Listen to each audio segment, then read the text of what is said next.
Hi masters, మరియు మీకోసం ఛానల్కి స్వాగతం సుస్వాగతం. ముందుగా మన జగద్గురువైన బ్రహ్మర్షి పితామహ పత్రిజీ గారికి, మన గురుమాతకి నా ఆత్మ ప్రణామాలు మాస్టర్స్. ఓకే మాస్టర్స్, ప్రతిరోజు మన ఛానల్లోని ధ్యానం, స్వాధ్యాయం, సజ్జన సాంగత్యం జరుగుతుంది మాస్టర్స్. అలాగే ఈ జూమ్ సెక్షన్లో పాల్గొన్న మాస్టర్లకి, యూట్యూబ్లో చూస్తున్న మాస్టర్లకు కూడా ధన్యవాదాలు తెలుపుకుందాం. ఓకే మాస్టర్స్, ఈరోజు మన ఛానల్కి సీనియర్ పిరుడు మాస్టర్ గారైన సుధారాణి గారు గౌరవరం నుంచి వచ్చారు. మేడం గారిని సాదరంగా ఆహ్వానించుకుందాం. ఈరోజు మేడం చెప్పబోయే టాపిక్, జీవుడు దేవుడిగా ఎదగాలంటే మానవుడు దృష్టి ఏ విధంగా ఉండాలి. ఈ గొప్ప ఆత్మజ్ఞానం అందించడానికి మేడం గారికి వెల్కమ్ చెప్తాం మాస్టర్స్. నమస్తే madam, welcome madam. Thank you. మరి ముందుగా ఇంత అద్భుతమైన శ్వాస మీద ధ్యాస ధ్యానాన్ని అందించిన జగద్గురు బ్రహ్మర్షి పితామహ పత్రి సార్కు, అలాగే నా ఆధ్యాత్మిక ఎదుగుదల కారణమైన గురుదంపతులు బ్రహ్మర్షి రాఘరావు సారు, రాజ్యలక్ష్మి అమ్మకు అనంత కోటి ఆత్మ ప్రణామాలు తెలుపుకుంటూ, సెషన్లో ఉన్న మాస్టర్స్ అందరికీ కూడా ధన్యవాదాలండి. మరి ఈరోజు టాపిక్ ఏంటంటే, జీవుడు దేవుడిగా ఎదగాలంటే మానవుడి దృష్టి ఏ విధంగా ఉండాలి అని ఆ టాపిక్లో నిన్న కొన్ని విషయాలు తెలుసుకున్నాము. ఏంటంటే, ఈ ఆధ్యాత్మిక మార్గంలోకి, అంటే భగవంతుని మార్గంలోకి వచ్చిన తర్వాత మనం ఎక్కువగా ఈ పదాలు వింటా ఉంటాం. జీవుడే దేవుడు అన్న పదం ఎక్కువగా వింటా ఉంటాం.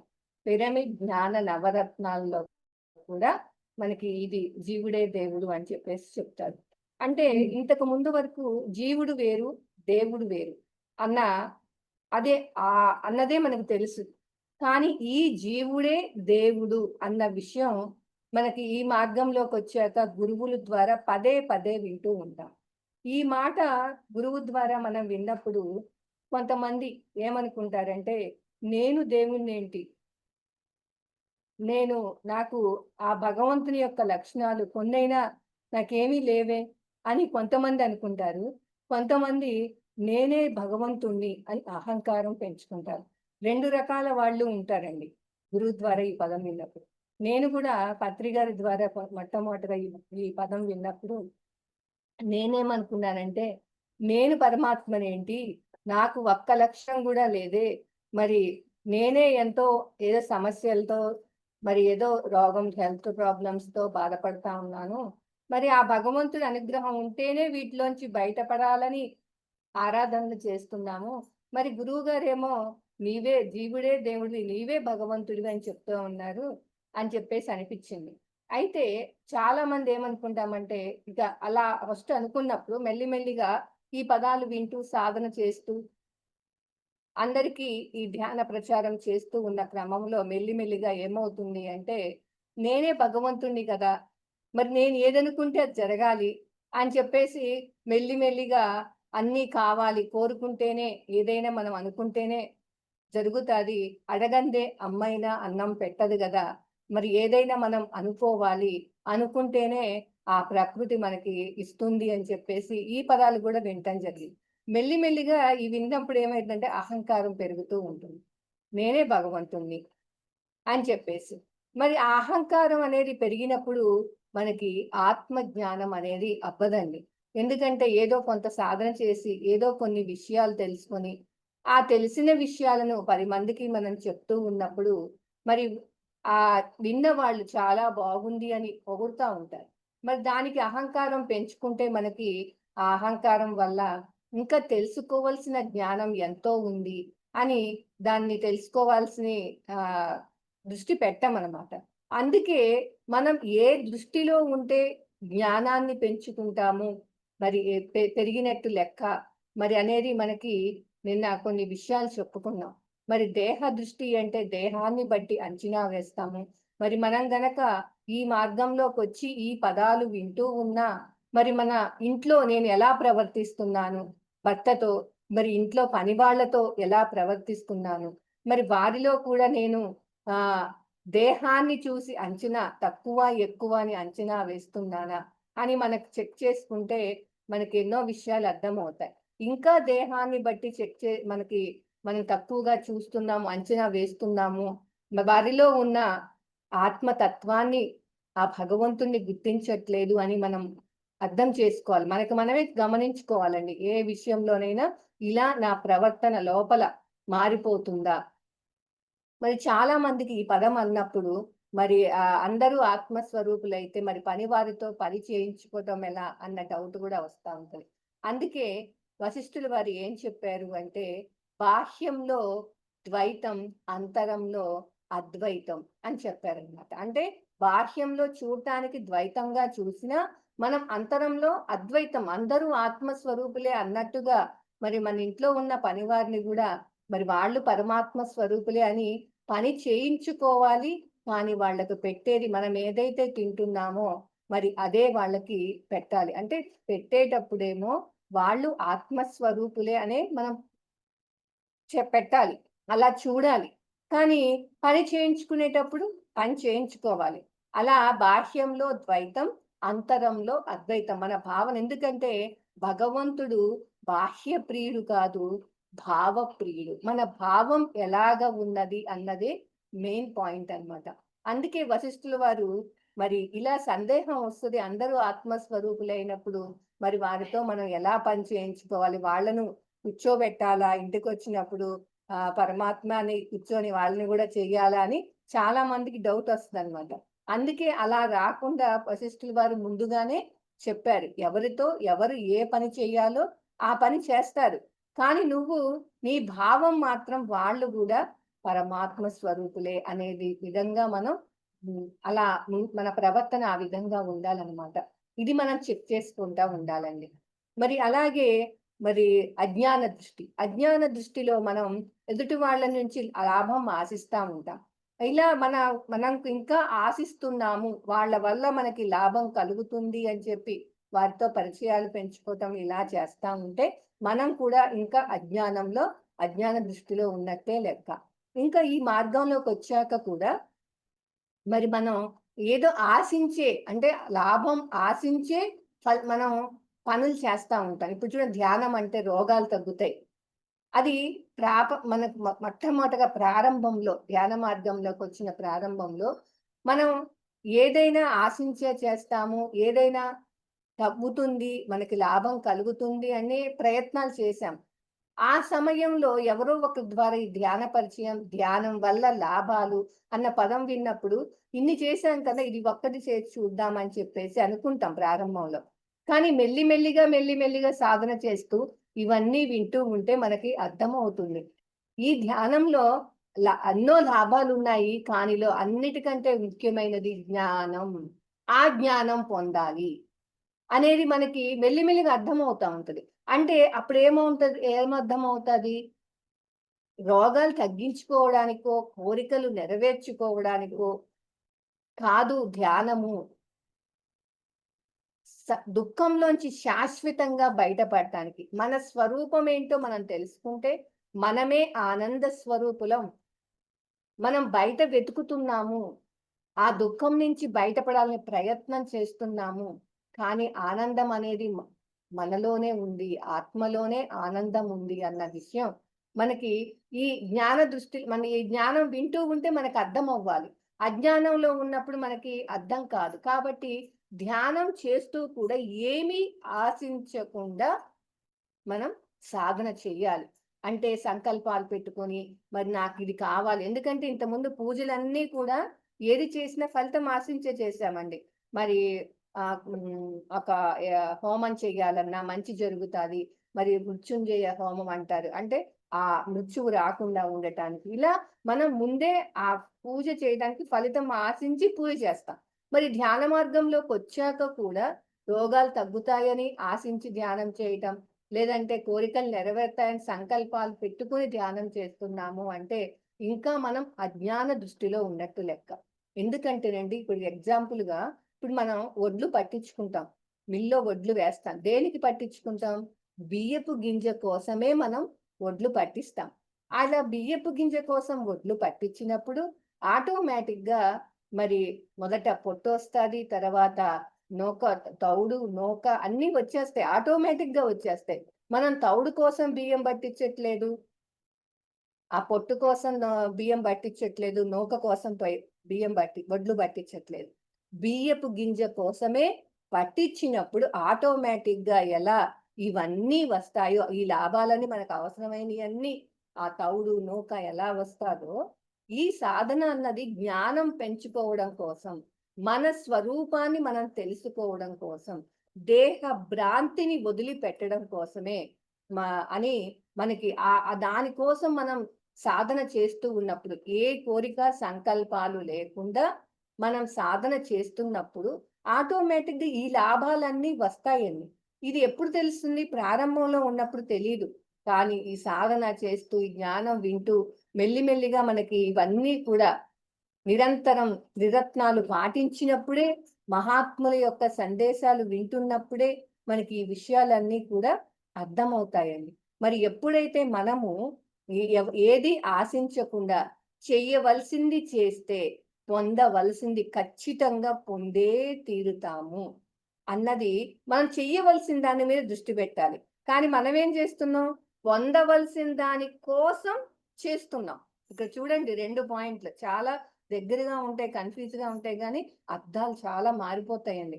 పొందవలసిన దానంటే ఫలితం ఆశించి ధ్యానం చేస్తున్నాం. కానీ చెయ్యవలసింది చేస్తే, ఈ సృష్టిలో సిద్ధాంతం ఏంటంటే, కోరుకుంటే ఏది పొందం కానీ, చెయ్యవలసింది చేస్తే ఖచ్చితంగా పొందవలసింది ఖచ్చితంగా వస్తుంది కాబట్టి, మన దృష్టి పొందవలసిన దాని మీద కాకుండా, చెయ్యవలసిన దాని మీద పెట్టాలండి. పత్రి గారు స్పష్టంగా చెప్పారు.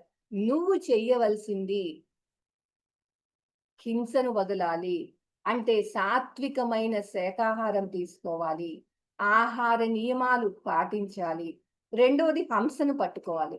అంటే శ్వాస మీద ధ్యాస ఉంచి ధ్యానం చేయాలి. అంతేకాకుండా త్రిరత్నాలు అంటే ఆత్మజ్ఞానానికి సంబంధించిన పుస్తకాలు చదవటం, ఆత్మజ్ఞానాన్ని బోధించే వారి సాంగత్యం చేయటం, అలాగే ఈ మార్గంలో చేసే సేవ. ఈ 4 ఎంతగా ఇతోధికంగా అంటే ఎవరు చేసుకున్న దానికి చేసుకున్నంత రోజులో క్రమం తప్పకుండా మనం వాటిని ఇతోధికంగా ఎంత చేస్తామో అంత ఫలితాన్ని ఖచ్చితంగా పొందే తీరుతాం కాబట్టి మన దృష్టి చెయ్యవలసిన దాని మీద పెట్టాలన్నమాట. అలా చేసుకుంటా పోతే ఖచ్చితంగా ఫలితం అనేది మనం కోరుకోకుండానే అన్నీ వచ్చేస్తాయి. ఇక్కడ మనకి చెప్తారు, సముద్రం ఎప్పుడూ కూడా అండి నాకు కావాలని ఏది కోరుకోదు. కానీ ఆ సముద్రం ఏం కోరుకోకపోయినా ఆ నీళ్లు ఎప్పుడూ కూడా ఆ నదులన్నీ వచ్చి సముద్రంలో కలుస్తా ఉంటాయి. అంటే అది ఏమి కోరుకోకపోయినా అది ఏం చేస్తుంది? సముద్రం ఇస్తా ఉంది. ఏం చేస్తుంది? ఆ సూర్యుని యొక్క శక్తి వల్ల ఏమి కోరుకోకుండా, ఆ సూర్యుని యొక్క శక్తి వల్ల ఆ సముద్రపు నీరు దేనికి ఉపయోగపడదు. కానీ ఆ సముద్రం నీరు ఆ సూర్యరశ్మి వల్ల ఆవిరిగా మారి మేఘాలుగా అయ్యి మళ్ళా ఆ వర్షాన్ని అందరికీ, సమస్త జీవులు జీవరాశికి అన్నిటికీ కూడా వర్షపు నీరు, మంచి నీరు అందిస్తుంది. సముద్రపు నీరుగా ఉన్నప్పుడు దేనికి ఉపయోగపడలేదు కానీ మరి అది వర్షపు నీరుగా మళ్ళా మరి అందిస్తుంది, లోకానందరికీ ఎంతో మేలు చేస్తుంది. మరి ఏమీ కోరకుండా చెయ్యవలసింది చేసినప్పుడు మరి ఏం చేస్తుంది? మళ్ళా అన్ని నీళ్లు కూడా వచ్చి సముద్రంలోనే కలిసిపోతున్నాయి. వీటన్నిటి నుంచి కూడా మనం ఎన్నో పాఠాలు నేర్చుకోవచ్చండి ప్రకృతి ద్వారా. ఒక చెట్టు ద్వారా, ఒక సముద్రం ద్వారా అన్నీ కూడా. అందుకే దత్తాత్రేయులు వారు ప్రకృతి ద్వారా నేను ఎంతో నేర్చుకున్నాను. నాకు ప్రకృతిలో 25 మంది గురువులు ఉన్నారు అని చెప్పి, ఆయనకి వేరే గురువు ఎవరు లేరండి. ప్రత్యేకంగా కూర్చోబెట్టి చెప్పల. కానీ ఒక్కొక్క దాని నుంచి, ఒక చీమ నుంచి, ఒక పాము నుంచి, మరి ఒక వేశ్య నుంచి, ఇలా ఒక్కొక్క దాని నుంచి ఒక్కొక్క పాఠం నేర్చుకున్నారనమాట. అంటే మనకి ఎలా నేర్చుకోగలం? ఎప్పుడైతే మన దృష్టి సూక్ష్మ దృష్టి అయినప్పుడు మాత్రమే. అంటే స్థూలంగా బాహ్యంగా చూసినప్పుడు, శరీర దృష్టిలో, అజ్ఞాన దృష్టిలో, మనో దృష్టిలో చూసినప్పుడు అన్ని బాహ్యార్థాలే కనిపిస్తాయి. కానీ ఎప్పుడైతే మన దృష్టి సూక్ష్మం అంటే అంతరంగా తిప్పినప్పుడు ఏమవుతుంది అంటే ఆ అంతరార్థాలు, ఈ చీమ నుంచి నేను నేర్చుకోవలసిన పాఠం ఏంటి? నిజంగా అండి. ఇది అన్నప్పుడు మనం వింటున్నప్పుడు అనిపిస్తది కానీ అది మనం అది తట్టదు. ఎందుకంటే మనసు మలినంగా ఉన్నప్పుడు, శుద్ధంగా లేనప్పుడు మరి బుద్ధి మనకేం చేస్తదంటే అది సూక్ష్మానికి బుద్ధిలోనే ఉంటదండి గ్రహించే శక్తి. ఆ బుద్ధి మనం గ్రహించలేదు. మరి ఎప్పుడైతే మనసుని శుద్ధం చేసుకుంటామో ఈ విన్న విషయాలన్నీ ఒక చీమను చూసినా, ఒక చెట్టుని చూసినా, ఓహో! ఇది ఎలా ఒక చెట్టు ఎలాగైతే ఒక విత్తనం వేస్తే మరి ఎలాగా మరి పెరిగి పెద్దదై మరి ఎన్నో పంటను విత్తనాలను, ఫలాలను ఇచ్చినప్పుడు అది ఎంతో మందికి ఉపయోగపడుతుంది. ఏసింది ఒకటే విత్తనం. అంటే అది ఈ ఇంటివాడు ఓనర్ వేశారా అని చూడదు. ఎవ్వరు వచ్చినా వాళ్ళకి అందియటానికి రెడీగా ఉంటుంది. ఆ చెట్టు నీడలో ఎంతో మంది సేదదీరుతారు. అలా ఒక చెట్టుని చూసి కూడా మనం నేర్చుకోవాలండి. ఇట్లా ప్రతి దాని నుంచి ఒక ఆవు నుంచి కానీ, ఒక గేదె నుంచి, ఒక కుక్క నుంచి, ప్రతి జంతువు నుంచి కూడా మనం పాఠం ఒకటి మనకి నేర్పుతూనే ఉంటుంది. నేర్చుకోవాల్సింది అలా ఉంటూనే ఉంటుందండి. ఎంతసేపటికి మామూలుగా ధ్యానం చేసి ఏదో కూర్చొని కళ్ళు మూసుకుంటే నేర్చుకోవడం కాదు. ఆ ధ్యానం చేయటం ఎందుకు అంటే, మన మనసు ఒక న్యూస్ పేపర్ లాగా ఉందన్నమాట. ఆ న్యూస్ పేపర్ లాగా ఉన్నప్పుడు ఏమవుతుంది అందుట్లో ఏది రాసుకున్నా మనకి మళ్ళా చదవాలంటే అర్థం కాదు. మరి ఎప్పుడు అది న్యూస్ పేపరు వైట్ పేపర్‌గా మారాలి. అంటే ఆ తెల్ల పేపర్ మన మనసుని న్యూస్ పేపర్‌గా ఉన్న మనసుని ఆలోచనలతో న్యూస్ పేపర్ అన్నీ ఒక అక్షరం, ఒక అక్షరం అంతా గూడా ఉన్నాయి. దాని మీద ఏది రాసినా మనకి అర్థం కాదు. కానీ అదే న్యూస్ పేపర్ కాకుండా వైట్ పేపర్‌గా మార్చుకున్నప్పుడు దాని మీద ఏమి రాసుకున్నా మనకి బాగా అర్థమవుతుందనమాట. అంటే ఈ మనసు ఇంప్యూర్ అయ్యి న్యూస్ పేపర్ లాగా తయారైంది. అన్ని విషయాలు అందుట్లో ఉన్నాయి. న్యూస్ పేపర్‌లో అన్ని విషయాలు ఉంటాయన్నమాట. కానీ ఈ మనసుని ఒక వైట్ పేపర్ లాగా మలుచుకున్నప్పుడు అంటే మన మనసుని మరి శుద్ధి చేసుకున్నప్పుడు మాత్రమే న్యూస్ పేపర్ లాగా కాకుండా వైట్ పేపర్ లాగా మలుచుకోగలం.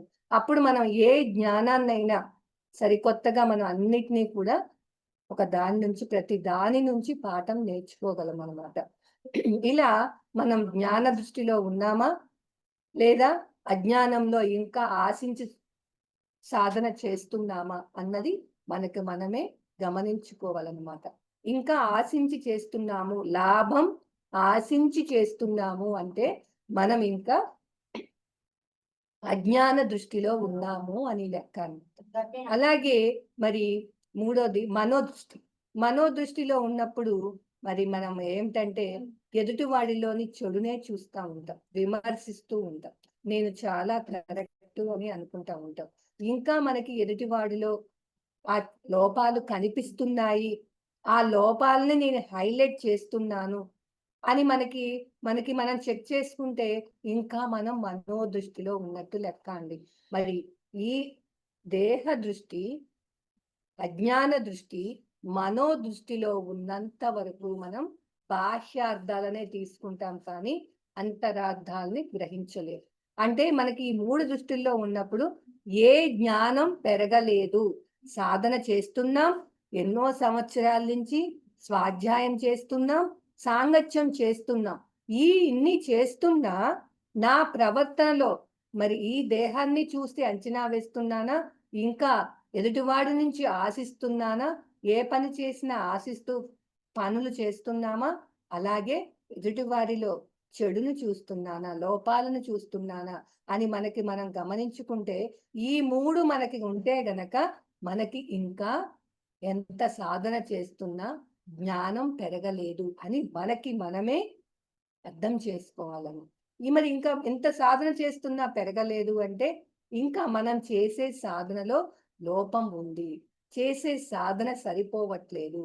ఇంకా సాధన తీవ్రతరం చేయాలి అని మనకి మనమే చెక్ చేసుకుంటూ సాధనని పెంచుకునే ప్రయత్నం చేయాలండి. అలాగే మరి ఎప్పుడైతే ఇలా చేస్తూ నిస్వార్థంగా మరి మనం అందరికీ అందించాలి, ఏది ఆశించకుండా అని మనం నిస్వార్థంగా ఆశించకుండా పనులు చేసినప్పుడే మరి మనం ఆ జ్ఞానం అనేది జ్ఞాన దృష్టిలోకి వస్తాం. అంటే ఆత్మను అన్న అవగాహన పెరుగుతుంది అని నిన్న ఈ విషయాలు చెప్పుకున్నాం. ఇంకా జ్ఞానంలో పరాకాష్ఠ ఏంటి అంటే అందరిలో అంతటా ఉన్న దైవత్వాన్ని చూడడమే విజ్ఞాన దృష్టి. అంటే మనం మెల్లిమెల్లిగా ఒక్కొక్క మెట్టు దేహ దృష్టిలో ఉన్న మనం ఒక్కొక్క మెట్టు ఎక్కుతూ ఈ జ్ఞాన దృష్టికి రావాలి. జ్ఞానం నుంచి జ్ఞానాన్ని పెంచుకుంటూ పెంచుకుంటూ జ్ఞానంలో పరాకాష్ఠ స్థితి ఏది అంటే అందరిలో ఉన్న దైవత్వాన్ని చూడటం. ఇవన్నీ ఎందుకు తెలుసుకోవాలి అంటే ఇవన్నీ తెలుసుకోకపోతే తెలుసుకున్న కొంచెం దాంతో అహంకారం పెంచుకుంటామన్నమాట. అహంకారం పెరిగితే మనకి ఆ తెలుసుకున్న కొద్దిపాటి జ్ఞానం కూడా కింద పడిపోతాం. ఎందుకంటే మనకి విశ్వామిత్రుల వారిని చూస్తే మనకి అర్థమవుతుంది. మరి అలా ఆయన అహంకారంతో అంటే ఎంతో సంవత్సరాలు సాధన చేసి ధ్యానం చేసినా మరి ఆ శక్తిని కోల్పోవడం జరిగింది. మరి అలా జరిగింది కాబట్టి మరి మనం కూడా ఎంత సాధన చేసి శక్తి సంపాదించినా మరి అహంకారం పెరిగినప్పుడు కిందకి పడిపోతాం తప్పించి ఇంకా ఉన్నతంగా ఎదగలేమండి. కాబట్టి ఇవన్నీ విషయాలు మనం తెలుసుకొని మనకి మనం విచారణ చేసుకుంటూ ఉండాలి. అందుకే శంకరాచార్యులు వారు ఏం చెప్పారు అంటే ఈ అహంకారం అనేది పెరగకుండా మనకి కొన్ని విషయాలు చెప్పారు. నీ గురువు గారు నువ్వు జీవుడే దేవుడు, నువ్వే దేవుడివి నాయనా అని చెప్పారు. మరి నువ్వు అహంకారం పెంచుకుంటే నువ్వు కిందకి పడిపోతావు. కానీ ఆ జీవాత్మ యొక్క శక్తికి, పరమాత్మ యొక్క శక్తికి తేడాలు నువ్వు గనక తెలుసుకుంటే అహంకారం పెంచుకోవు అని కొన్ని ఉపమానాలు మనకి తెలియజేశారండి శంకరాచార్యుల వారు.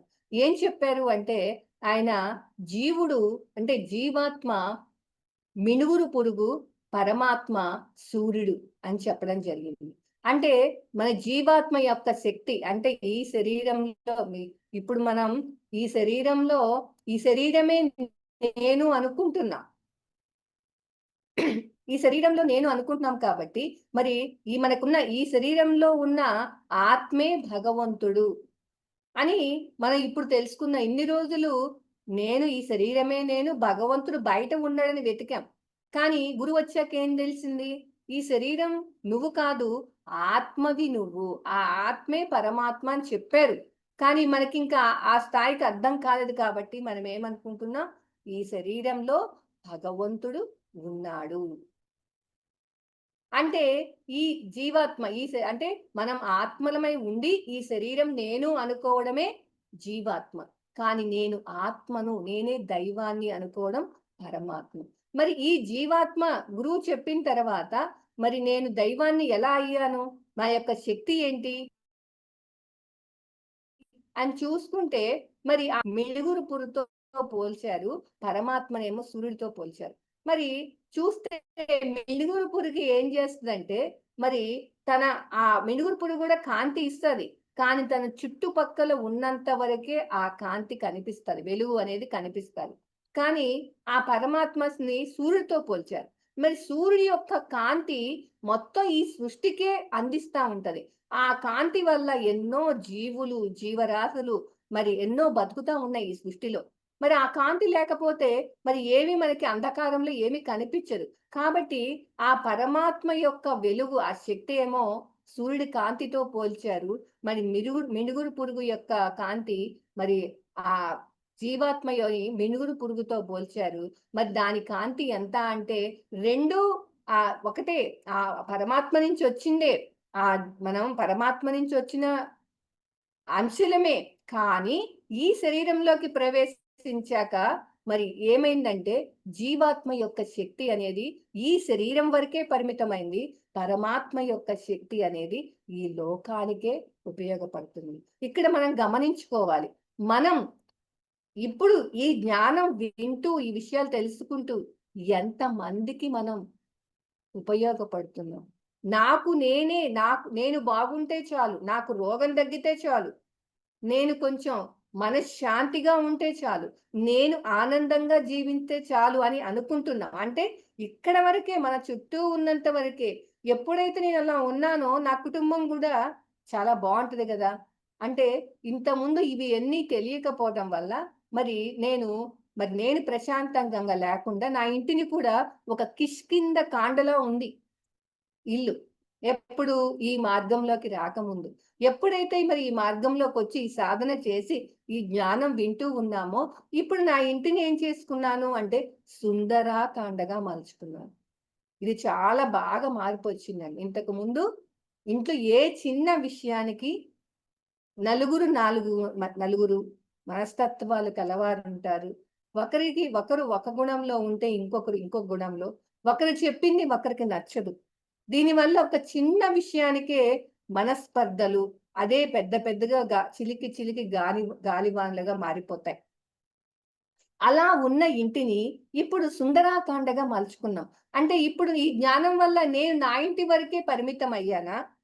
ఇంకా ఎంతమందికి మరి మన శక్తి ఇక్కడ వరకే ఒక మినుగురు పురుగులాగే ఉండటం కాదు.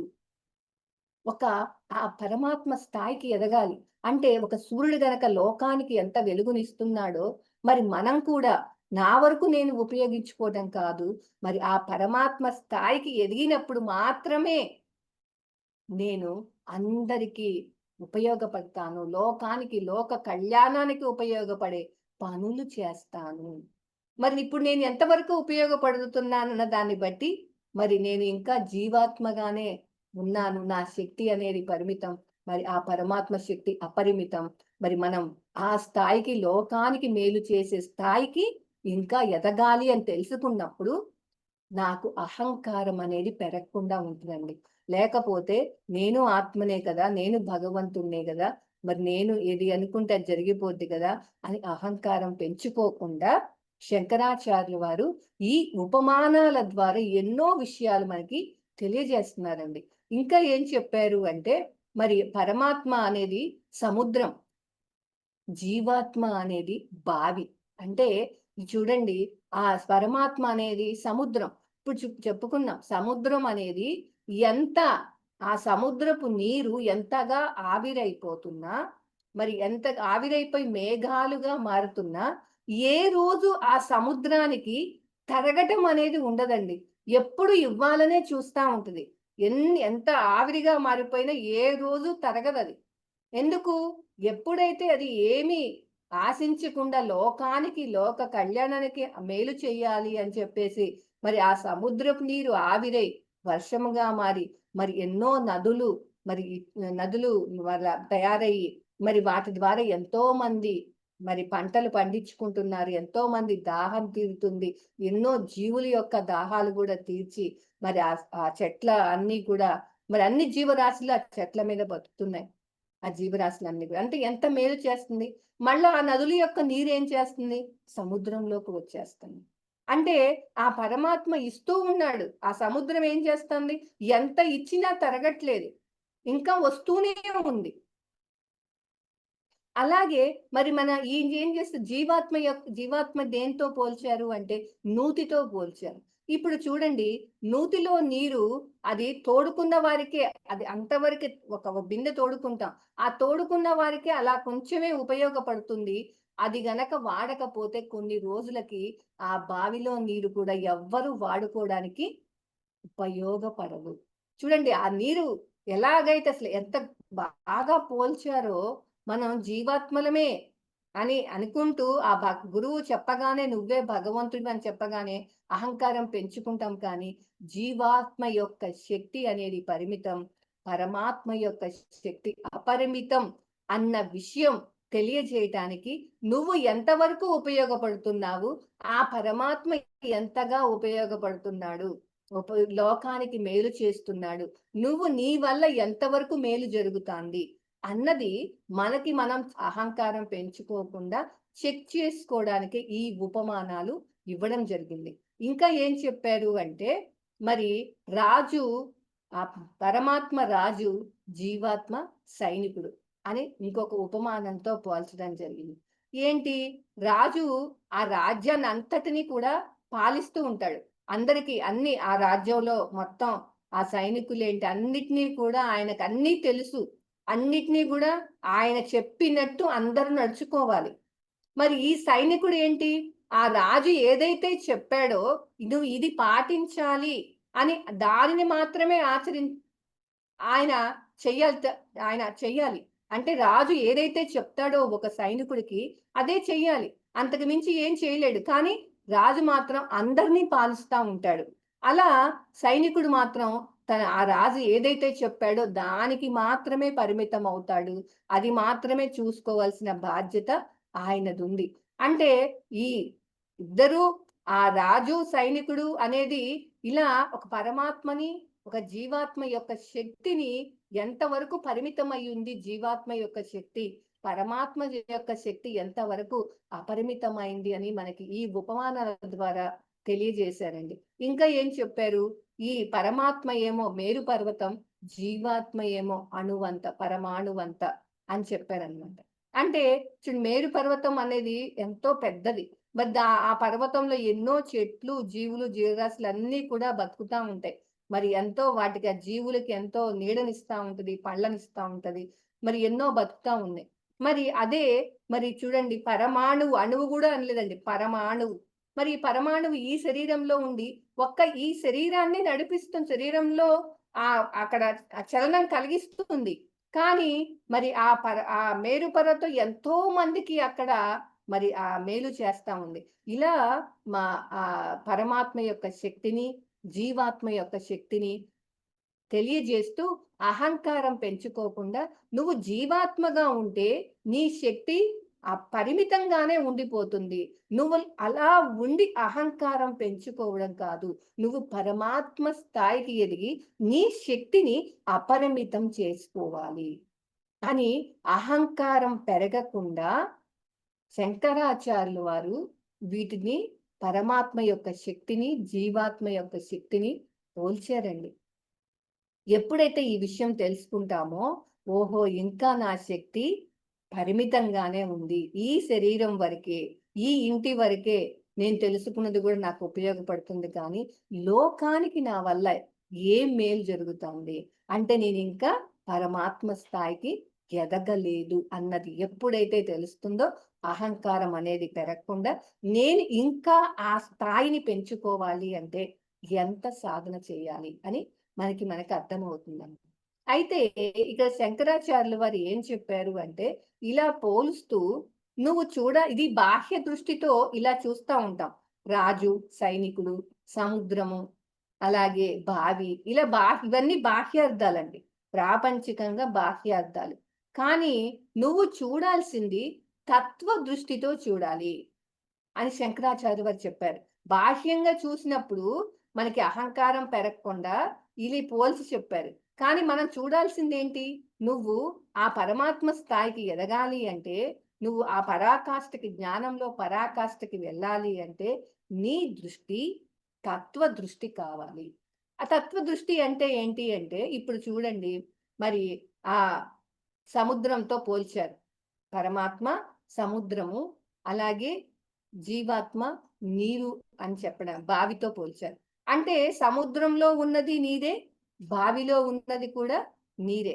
అంటే ఇందులో ఉన్న తత్వం ఏంటి అంటే నీటి తత్వం. రెండిట్లో నీ తత్వం ఒక్కటే. బావిలో ఉన్నది నీటి తత్వమే, కానీ నువ్వు తత్వ దృష్టితో చూసినప్పుడు మాత్రమే నువ్వు ఉన్నతంగా ఎదుగుతావు. కానీ బాహ్యంగా ఇక్కడ పెద్దదా చిన్నదా అని కాదండి. నీరు ఎలా, అక్కడ సముద్రంలో నీరు ఎలా ఉపయోగపడుతుంది, బావిలో నీరు ఎలా ఉపయోగపడుతుంది అంటే అది పెద్దగా ఎక్కువ ఉందని కాదు అక్కడ. కానీ ఆ నీరు ఎలా ఉపయోగపడుతుందో మరి బావిలో నీరు కూడా మరి అలా ఉపయోగపడేలా చేయాలి. ఆ నీటి తత్వం రెండూ ఒకటే. అది చేసినప్పుడు మనం కూడా చేయగలుగుతాం. ఎప్పుడు ఆ శక్తిని పరమాత్మ స్థాయికి పెంచుకున్నప్పుడు ఖచ్చితంగా మనం కూడా లోకానికి మేలు చేస్తాం. అలాగే మినుగురు పురుగుతో పోల్చారు, సూర్యునితో పోల్చారు. పరమాత్మనేమో సూర్యునితో, మినుగురు పురుగునేమో, మరి జీవాత్మనేమో మినుగురు పురుగుతో పోల్చారు. ఇక్కడ చూస్తే రెండిట్లో ఉన్న అగ్నితత్వం ఒకటే.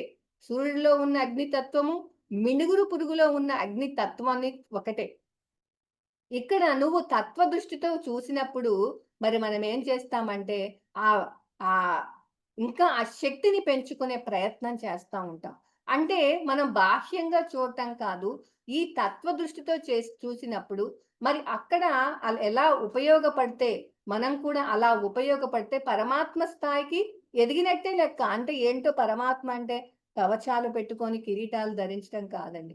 మనం ఎప్పుడైతే మనకి మనం కాకుండా లోకానికి, లోక కళ్యాణానికమైన పనులకి చేస్తూ ఉంటామో, అలా ఉపయోగపడుతూ ఉంటామో, పరమాత్మ స్థాయికి ఎదిగినట్టే లెక్క. ఇదే చెప్తున్నారనమాట. నువ్వు ఇక్కడ ఈ లెవెల్‌లో ఉండి నేను పరమాత్మని అహంకారం పెంచుకోవడం కాదు. ఎప్పుడైతే నువ్వు ఆ పరమాత్మ స్థాయి నీ గురించి ఆలోచించావు, అప్పుడు ఇంకా లోకానికి ఏమి చెయ్యాలి? ఎలాంటివి అందివ్వాలి? మనకున్న సమయాన్ని, వాక్కుని, ధనాన్ని, శ్రమని, ఆయుష్‌ని భర్తృ గారిని చూస్తే మనకు అర్థమవుద్దండి. ఆయన చివరి శ్వాస వరకు ఎప్పుడైతే ఆయనకి ధ్యానం పరిచయమైందో, ఆ గురువుగారు సదానంద యోగి గారు పరిచయమైనారో, ఆ జాబ్ మానేసి మరి అప్పటినుంచి చివరి శ్వాస వరకు నిరంతరం ఈ జ్ఞానాన్ని అందరికీ పంచాలి. ఇక్కడ మనకి ఎగ్జాంపుల్ ఎక్కడో ఏవో చెప్పుకోవాల్సిన అవసరం లేదండి. మరి ఆయనకి ఏది కోరలేదు, ఏది ఆశించి చెయ్యలేదు. ఎంతసేపటికి అందరూ దుఃఖంలో ఉన్నారు. దుఃఖంలోంచి బయటపడేయాలి. దుఃఖానికి ముఖ్య కారణం మాంసాహారం, ధ్యానం లేకపోవడం. ఈ 2 కారణాలేనండి.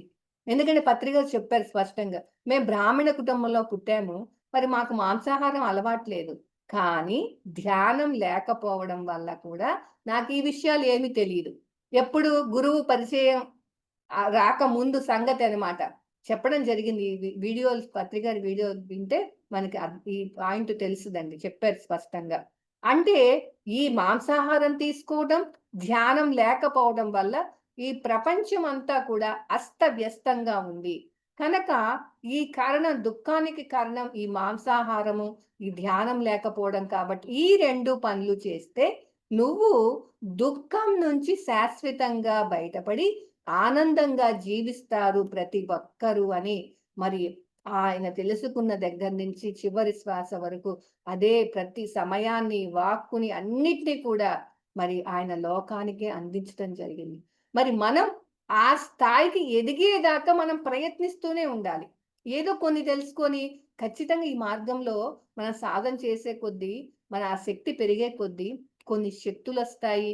కొన్ని జరగబోయేయి ముందుగా తెలుస్తా ఉంటే మరి ఇవన్నీ జరుగుతాయండి. కానీ ఏదో ఒక్కసారికి దానికి మన అహంకారం పెంచుకోకూడదు. చెప్తారు. ఏదైనా నువ్వు ఉన్నవి ఇలాంటివి మనం గమనించండి. పత్రి గారు ఎప్పుడు కూడా ఏ వీడియోలో కూడా, ఎక్కడ ప్రవచనంలో కూడా నేను ఇలా నేను ఆ లోకాల గురించి ఆ లోకాలకెళ్ళొచ్చాను. మళ్ళీ ఇలా ఉన్నాయి అని ఏ రోజు చెప్పలేదు. కానీ ఏం చెప్తారు? వేరే వాళ్ళ పేరు పెట్టి చెప్తారు కానీ, నాకు ఉన్నాయి. నేను ఉన్నాను. అక్కడ ఆ లోకాల్లో ఇది అని ఏ రోజు చెప్పలేదండి. ఇన్ని సిద్ధులు ఉన్నాయి. ఎందుకంటే ఎవ్వరూ కూడా ఆ ఉన్నవి అంటే మనకి చెప్పుకోరు. చెప్పుకోకుండా వాళ్ళు ఆ పనులన్నీ చేసేస్తా ఉంటారు. ఆయన చేసే పనే అది. కానీ ఏ రోజు కూడా ఆయన చెప్పరు. ఎవరైనా సరే మరి ఖచ్చితంగా వస్తాయి. వచ్చినప్పుడు వాటికే మనం అహంకారం పెంచుకోకూడదు. ఎందుకంటే ఎప్పుడైతే మనం ఆత్మలమని మరి తెలుసుకున్నప్పుడు అందరూ ఆత్మస్వరూపులే అన్న విషయం మనకి అర్థమవుతది గదా! అంటే అందరిలో కూడా ఆ శక్తులు అందరికీ ఉన్నాయి. ఇప్పుడు నా ఒక్కడికే ఉండటం కాదు. అందరికీ ఉన్నాయి. అది ఎవరికి వారు వెలికి తెచ్చుకోవాలంతే.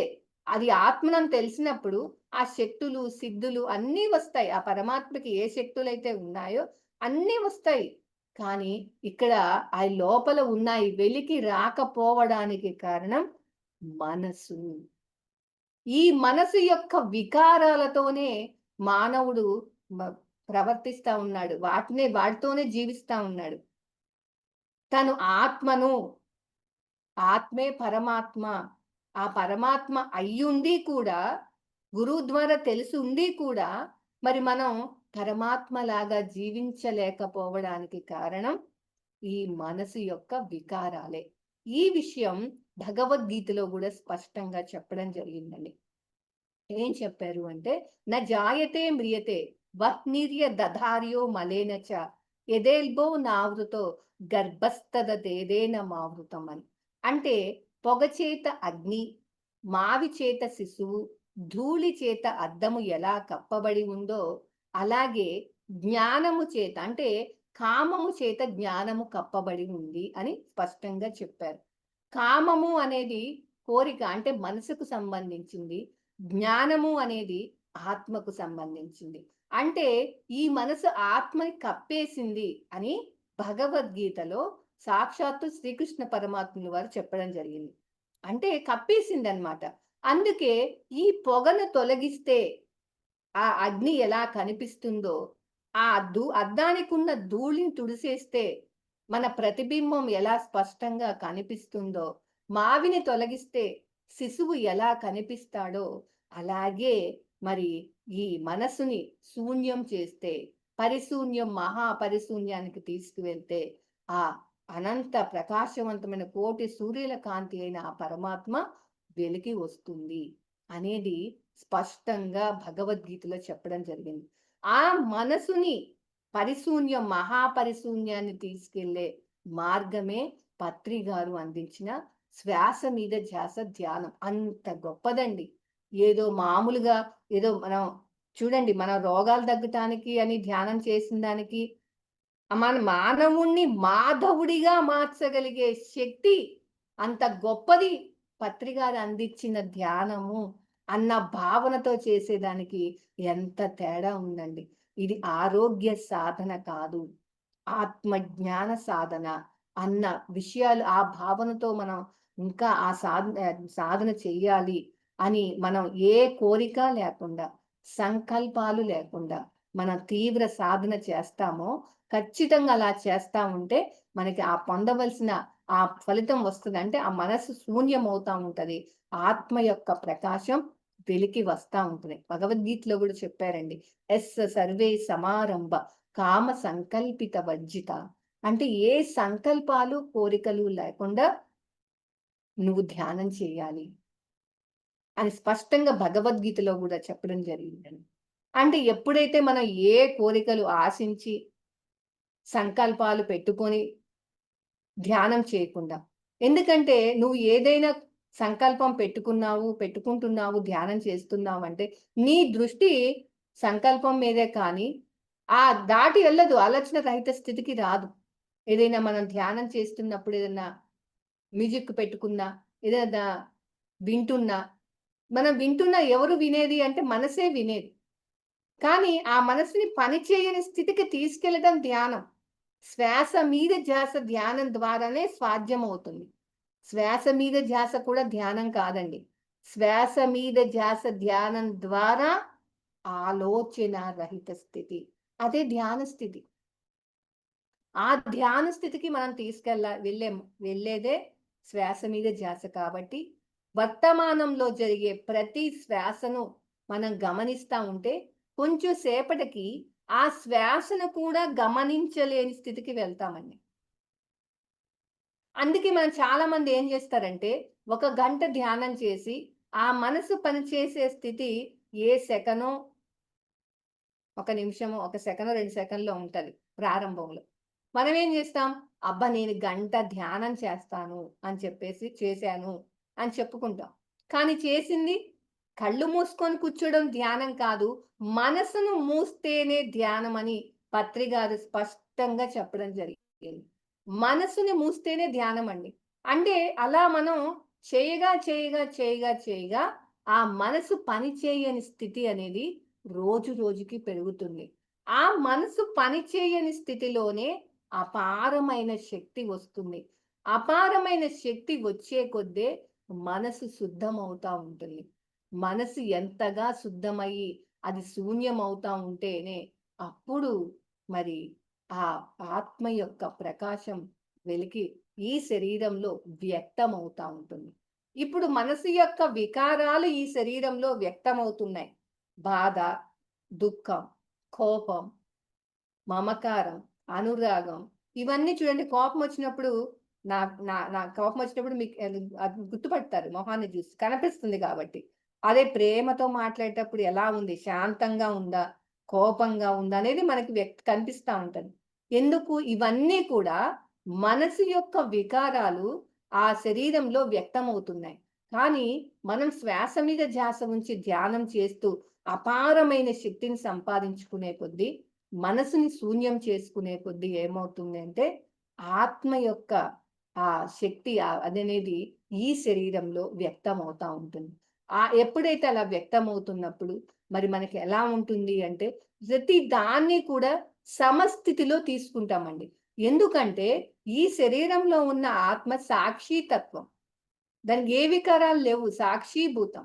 ఈ శరీరానికి శక్తినిస్తూ, మనసుకి, ఇంద్రియాలకి అన్నిటికీ శక్తినిస్తూ, అది చెడు చేసినా, మంచి చేసినా తెలియచేస్తూనే సాక్షిగా గమనిస్తూ ఉంది.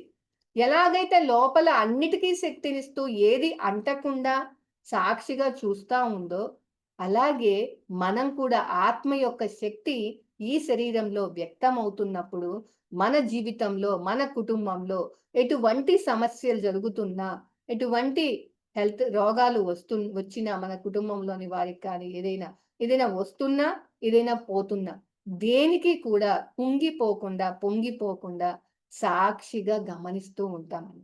ఈ మార్పు మనలో వస్తా ఉంటది. ఎప్పుడంటే మనసుని శూన్యం చేసుకున్నప్పుడు. ఇది ఒక్క కేవలం సాధన చేస్తే సరిపోదండి. ఈ సాధనతో పాటు ఈ జ్ఞానం, ఈ పుస్తకాలు చదవటం, ఈ సజ్జన సాంగత్యాల ద్వారా ఈ విషయాలు తెలుసుకుంటూ, ఇక్కడ నేను ఏ విధంగా ఉన్నాను అని ప్రతి క్షణం మనం చెక్ చేసుకుంటా ఉంటూనే మనకి ఈ విషయాలు అర్థమవుతాయండి. అంటే ఇక్కడ మనకు అర్థమైంది ఏంటంటే ఇప్పుడు ఈ టాపిక్ ద్వారా సృష్టిలో ఏ లోపం లేదు, మన దృష్టిలోనే లోపం ఉంది అనేది మనకి స్పష్టంగా అర్థమవుతుంది. మన దృష్టి కోణాన్ని మార్చుకోవాలి. ఇంతకుముందు బయట లోపం ఉందనుకున్నాం, కానీ మన దృష్టిలో లోపం ఉంది. మన దృష్టిని బాహ్య దృష్టిగా కాకుండా అంతర్దృష్టి అంటే సూక్ష్మ దృష్టిగా మలుచుకోవాలి. అంటే ఎప్పుడైతే మరి మనం ఈ శరీరాన్ని, ఇంద్రియాలని మరి ఎప్పుడైతే మా ఇంద్రియాలు అంతర్ముఖం చేస్తామో, శ్వాస మీద ధ్యాస ఉంచి చేస్తూ ఉంటామో, ఈ జ్ఞానం వింటూ మరి విషయాల మీద ఆసక్తి పెంచుకోకుండా అవసరాలకు పరిమితమై, మనం శరీరం ఉంది కాబట్టి ఖచ్చితంగా అవసరాలు ఉంటాయండి. అవసరాలకు పరిమితమై, అవసరాలకు మించిందే కోరిక. ఇప్పుడు మనం అందరం కోరికల కోసం ప్రయత్నిస్తున్నాం. అవసరాలకు సరిపడా ప్రతి ఒక్కరికి అన్నీ ఉన్నాయి. ఎవరికీ లేకుండా లేదు. ఆ అవసరాలకు సంపాదించుకోవాలి. శరీరం ఉంది కాబట్టి. అవసరాలకు పరిమితమై మరి ఎప్పుడైతే మనం ఆ విషయాల మీద ఆసక్తి చూపకుండా, ఆత్మ మీద ఆసక్తి పెంచుకుంటూ ఆ సాధన చేస్తా ఉంటే మనకి ఈ మనసు అనేది శూన్యమవుతా ఉంటుంది. ఆత్మ యొక్క ప్రకాశం శరీరంలో వ్యక్తమవుతా ఉంటుంది. మరి ఈ జీవాత్మగా ఉన్నప్పుడు మన శక్తి పరిమితం అనేది మనకి తెలుస్తుంది. పరమాత్మ యొక్క శక్తి అపరిమితం కాబట్టి నేను ఏదైనా చేయగలను. నేను ఇంకా ఏదైనా సాధించగలను. అందరికీ చెప్పాలి. అందరికీ నా ఈ జ్ఞానం అందాలి. అందరూ ఆనందంగా జీవించాలి అని చెప్పి దాని గురించే ఆలోచిస్తూ మన సమయాన్ని మన అవసరాలు చూసుకుంటూ మన సమయాన్ని దానికోసం కేటాయిస్తామండి. ఆ స్థాయికి మనం వెళ్తామన్నమాట. అంటే ఇక్కడ మన ప్రవర్తనలో మార్పు మనకి స్పష్టంగా కనిపిస్తా ఉంటుంది. చూస్తే ఇంతకు ముందు జీవితానికి, ఇప్పుడు జీవితానికి మార్పనేది తెలుస్తుంది. కానీ ఇది సరిపోదు. ఇంకా మనం పెంచుకోవాలి. ఇంకా పరమాత్మ స్థాయికి ఎదగాలి. ఎందుకంటే ఎప్పుడైతే ఇవన్నీ చేస్తా ఉంటామో, ఆ జ్ఞానం పెంచుకుంటా ఉంటామో, చివరి శ్వాస వరకు మన ప్రయత్నం అనేది చేస్తా ఉంటామో, మరి మనకి ఇంకా ఈ జన్మలోనే పత్రిక చెప్పారండి. ఈ జన్మలోనే మీ స్థాయికి ఎదగచ్చా అంటే ఖచ్చితంగా ఎదగచ్చు. కానీ నేను చేసినంత చేస్తే అని చెప్పడం జరిగింది. పత్రిగారు ఆయన చేసినంత సేవ, ఆ లోక కళ్యాణమైన పనులు, అలా నిరంతరం కృషి, రూపాయి చేతుల్లో లేకపోయినా ఎర్ర బస్సు ఎక్కి ఆ టాయిలెట్ల దగ్గర నిలబడి మరి టీ తాగటానికి కూడా డబ్బులు లేక మరి అది ఆలోచించలేదు ఆయన. ఆ డబ్బు గురించి ఆలోచించలేదు. ఆయన దృష్టి మొత్తం వాళ్ళకి ధ్యానం అందించాలి. ఫస్ట్ ప్రారంభంలో పత్రిగారు ప్రారంభించిన కొత్తలో జ్ఞానం తెలుసుకోవడానికి ఆసక్తి చూపేవాళ్ళు లేరండి అంతగా. కానీ ఒక్క మనిషి కోసం ఎంత దూరమైనా ఎళ్ళి వాళ్ళని ఇబ్బంది పెట్టకూడదని ఆ రాత్రిపూట ప్రయాణం చేసి తెల్లవారుజామున వాళ్ళ తలుపు కొట్టడానికి వాళ్ళ నిద్రలోంచి ఇబ్బంది పెట్టినట్టు అవుతదని, అరుగు మీద పడుకొని తెల్లవారిన తర్వాత మరి వాళ్ళ డోర్ కొట్టి వాళ్ళకి జ్ఞానాన్ని బోధించడం. మా ఊరొచ్చారండి పత్రిగారు అప్పుడు. అంటే వచ్చి లేపకుండా అరుగు మీద పడుకున్నారు. అంటే చూడండి ఆయన దృష్టి ఒక్కరి కోసం ఎంతో దూరం వచ్చి మరి వాళ్ళకి ఇబ్బంది కలిగించకూడదని తను ఇబ్బంది ఉన్నా లెక్క చేయక, ఆలోచించకుండా దాని గురించి మరి తెల్లవారిన తర్వాత లేచి, మరి వాళ్ళకి తలుపు కొట్టి వాళ్ళని లేపి, మళ్ళీ వాళ్ళకి అలా జ్ఞానం అందిచ్చారండి.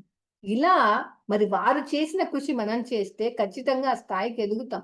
కానీ ఆ స్థాయిలో మనం చేయలేం కాబట్టి, మన స్థాయిలో మనం ఈ సాధనని, ఈ జ్ఞానాన్ని పదే పదే సమయాన్ని వృధా చేయకుండా మనం నిరంతరం సాధన, లేచిన తర్వాత ఈ విషయాలు చింతన 10 మందికి అందించాలి. మన సమయాన్ని కానీ, ధనాన్ని గాని, వాక్కుని గాని అందిస్తూ నేను ఎలా ప్రవర్తిస్తున్నాను? ప్రతి నిమిషం గనక మనం చెక్ చేసుకుంటూ ఉంటే ఖచ్చితంగా మనం ఆ పరమాత్మ స్థాయికి ఎదుగుతా ఉంటామని మరి నాకు ఈ టాపిక్‌లో అర్థమైందండి. మరి నాకు ఇంత అవకాశాన్ని ఇచ్చిన, ఇంత అద్భుతమైన జ్ఞానాన్ని ఇచ్చిన గురువులకి మరొక్కసారి ధన్యవాదాలు thank you. Thank you madam. Thank you so much madam for you. మీకోసం మన ఛానల్కి వచ్చి ఎంతో గొప్ప ఆత్మజ్ఞానం అందించిన మాస్టర్లందరికీ ధన్యవాదాలు తెలుపుకుందాం మాస్టర్స్. సుధారాణి గారికి ధన్యవాదాలు తెలుపుకుందాం మాస్టర్స్. Thank you masters.